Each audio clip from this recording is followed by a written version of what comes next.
Durant la période où je venais à Ziguinchor, il a toujours été présent. Il a envoyé à chaque fois un représentant. Et c'est extrêmement important. Je voudrais excuser l'audience pour pouvoir. L'audience pour pouvoir. Il y a des gens qui nous ont jamais vu physiquement et souhaitent pouvoir.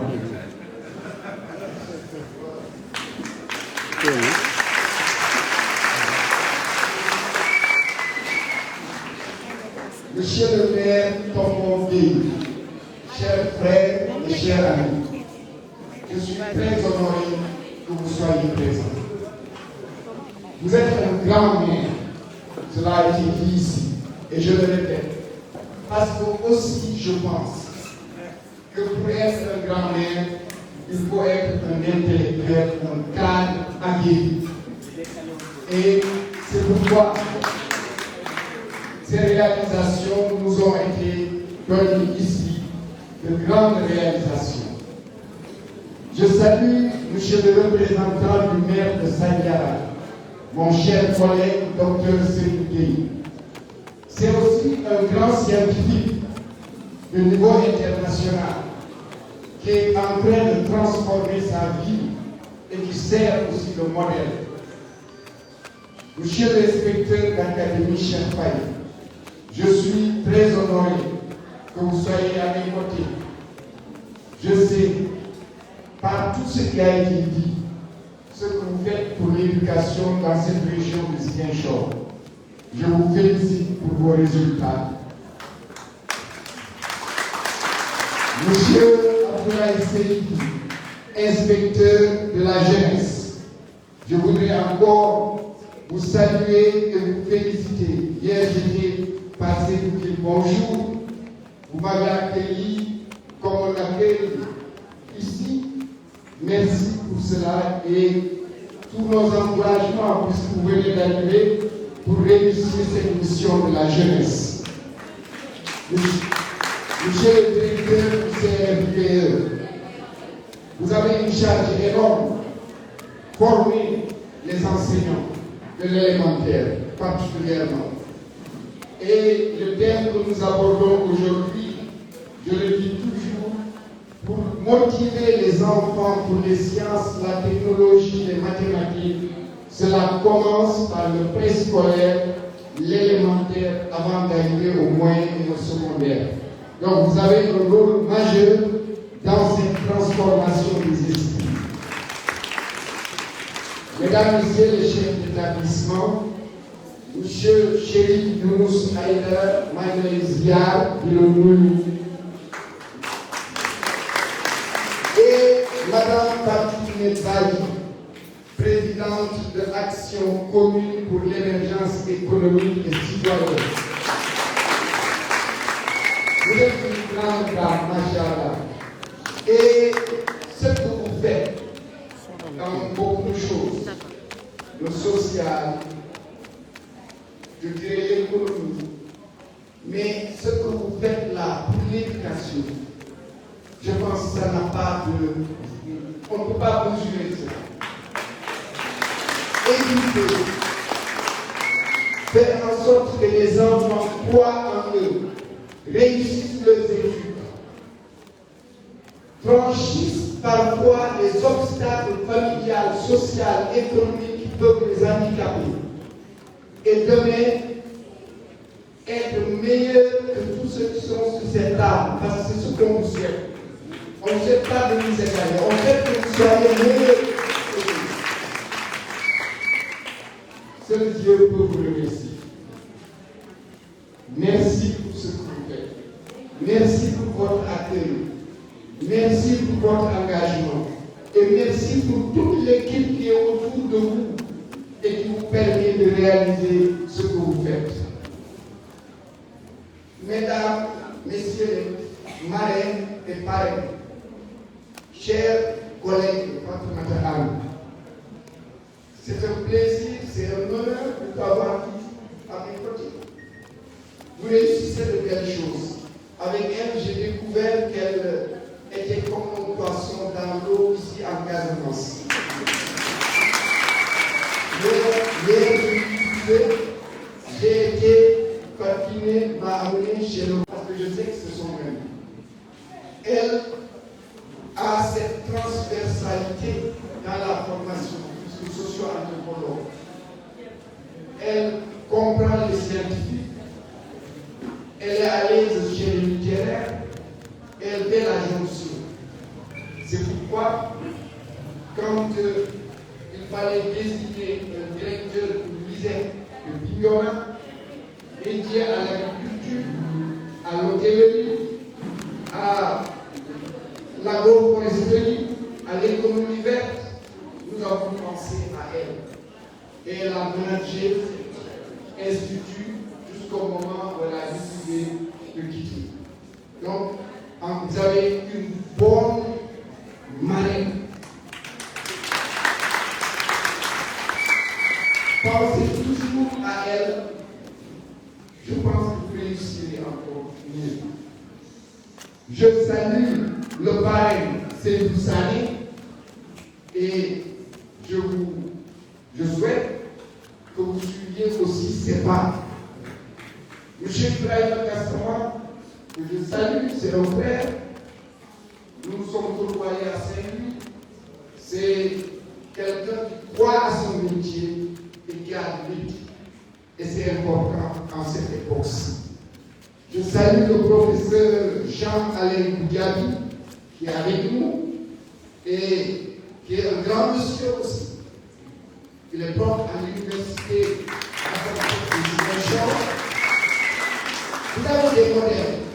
Il n'y a pas besoin d'aller chercher à Dakar, à Thiès, à Saint-Louis. Non, vous avez beaucoup de modèles ici à Ziguinchor. Il faut les suivre, il faut suivre leur pas, il faut les écouter. Et en les écoutant, vous allez mieux réussir et être plus encouragé.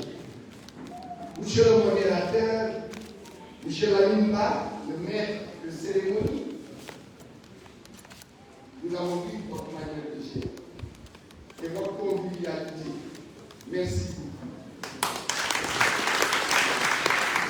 Chers collègues enseignants, honorables invités en vos titres, rangs et qualités, chers élèves, puisque cette cérémonie vous est dédiée, mesdames, mesdemoiselles, messieurs, c'est avec un grand plaisir et beaucoup d'enthousiasme que j'ai accepté l'invitation de Mme Fatou Kiné Badi de venir ici, dans la verte et belle Casamance, à votre rencontre.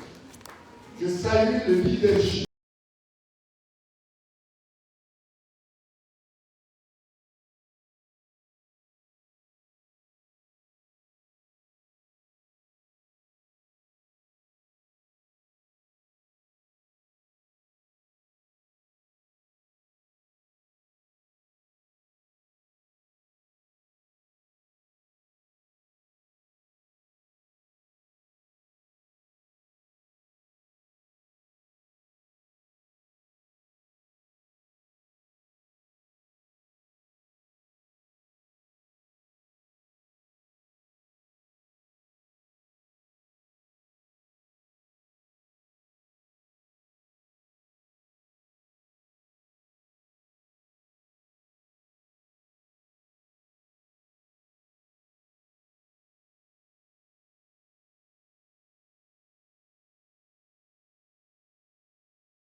dont le consommateur ne peut plus se passer.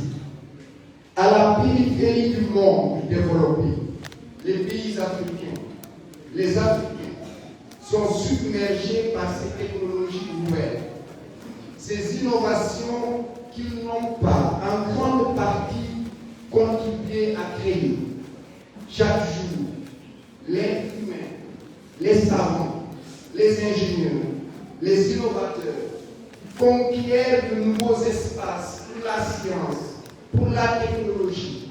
Ils créent des objets matériels et immatériels incroyables pour résoudre les problèmes qui se posent à l'humanité, pour améliorer le bien-être des populations, ou tout simplement pour des besoins militaires et de sécurité, et pour parfois le défi de s'enrichir pour certains.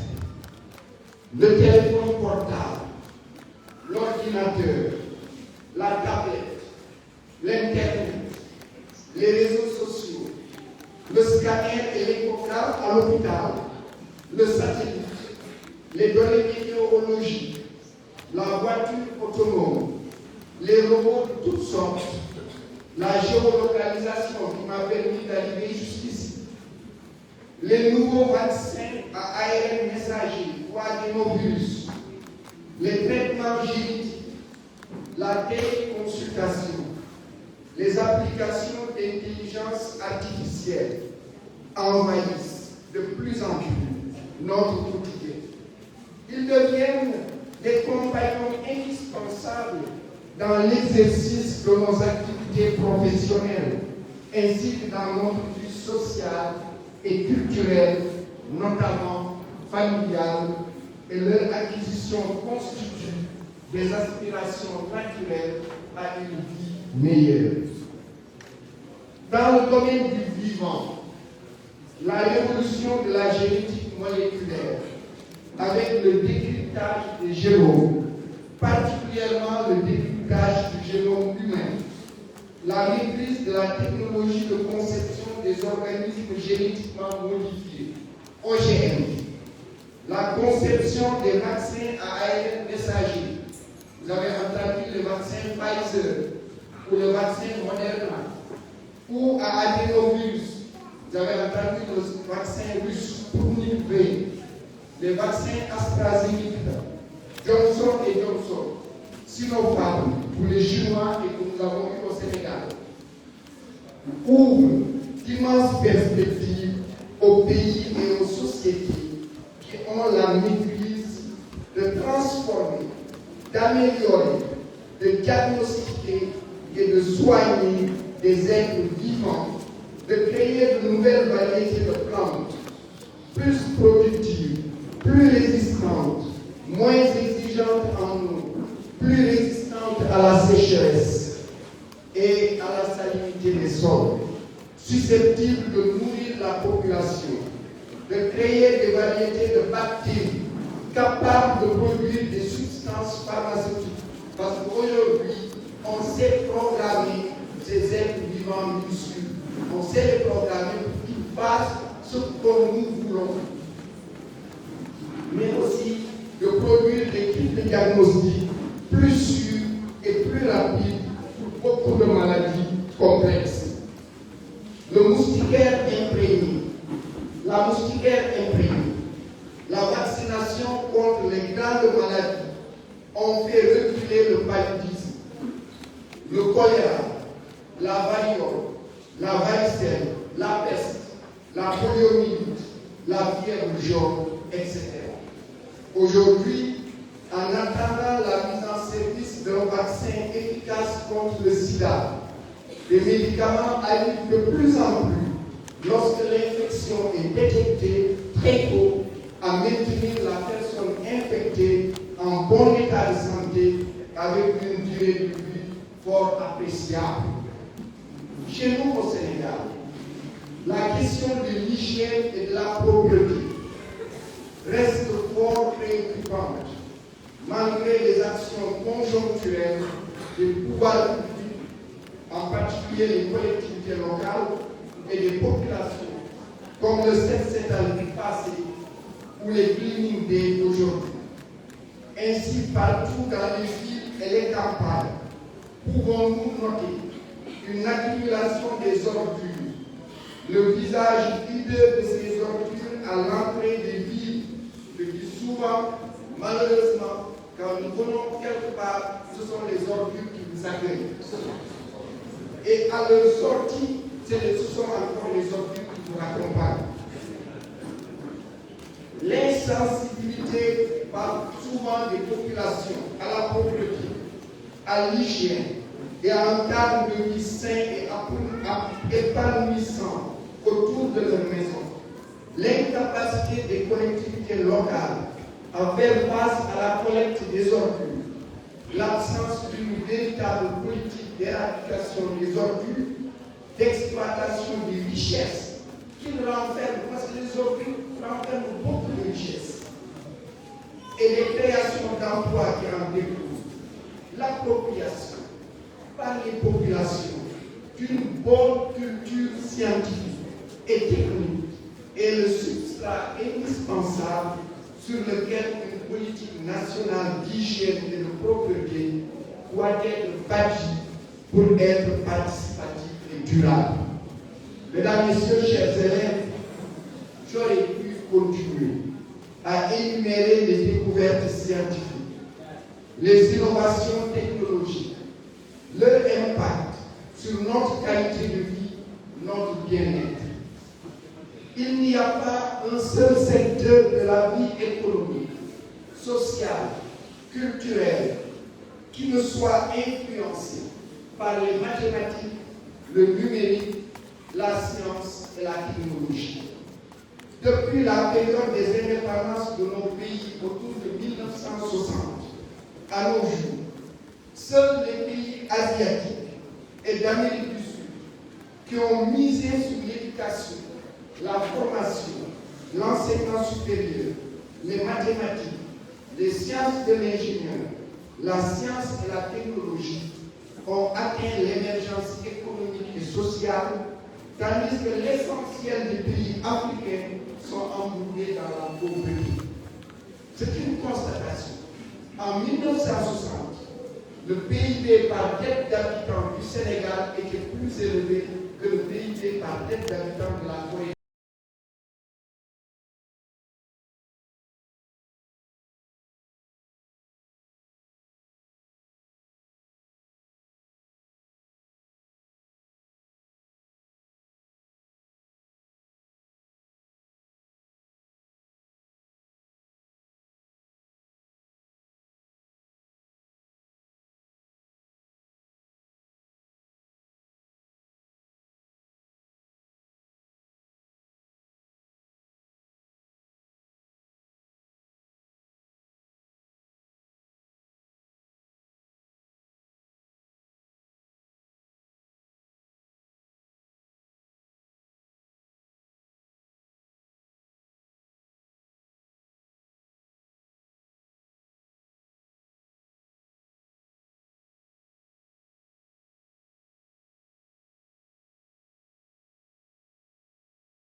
La construction mécanique, les moteurs et le carburant, l'électronique, les circuits intégrés, la robotique, l'intelligence artificielle, le big data, la cybersécurité, l'élevage, l'horticulture, les grandes cultures comme l'arachide et les céréales, la pêche, l'aquaculture, les cultures florales, les systèmes de tissage, la vannerie, la menuiserie, la maçonnerie, le modelage, la restauration, la pâtisserie et j'en passe.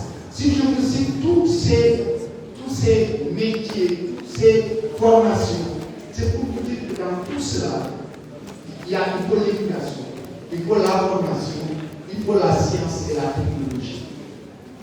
Et dans tout ce que j'ai cité, ce qui existe ici, le plus souvent, c'est informel. Voyez. Mesdames, Mesdemoiselles, Messieurs, chers élèves, l'école, monsieur l'inspecteur d'académie, pour être le lieu où se forgent et se forment les citoyens d'aujourd'hui et de demain, l'élite de la nation, les inventeurs et les créateurs, les Sénégalaises et les Sénégalais entreprenants, une jeunesse qui a confiance en elle-même, résolument tendue vers la conquête des connaissances, des savoirs et des savoir-faire et des savoir-être, a besoin d'être immergée dans les communautés qui l'accueillent, avec qui elle doit faire corps, être le moteur des changements sociaux et culturels, s'appuyer sur le patrimoine matériel et immatériel de son environnement pour s'enraciner au sein des populations, pour enraciner au sein des populations l'ardent désir d'étudier, de se former, pour allumer définitivement la flamme et la culture de la réussite, pour ensemencer dans les corps et les esprits l'optimisme indispensable pour bâtir une société qui a confiance en ses propres forces, sûre de relever tous les défis, parce que portée par une jeunesse ayant un engagement patriotique sans limite à servir son pays. L'enseignement des mathématiques, du numérique, des sciences et des technologies, pour être vivant,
le professeur et le maître délivrent un enseignement monocorde, sans enthousiasme, et se trompe, et si se tromper devient l'occasion d'être la risée de la classe, si le professeur ou le maître se comporte, je cite, comme la projection de Dieu sur terre, comme disait à notre époque un certain professeur de mathématiques.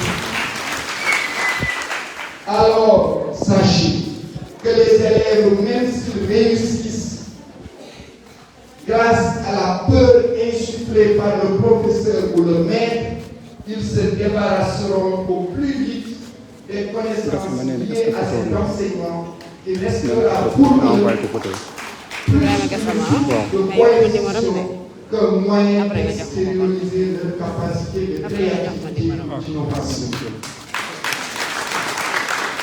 Les cours de mathématiques, de sciences et de technologie sont souvent tristes. Ils doivent gagner en gaieté, car c'est dans la bonne humeur que l'on apprend le mieux.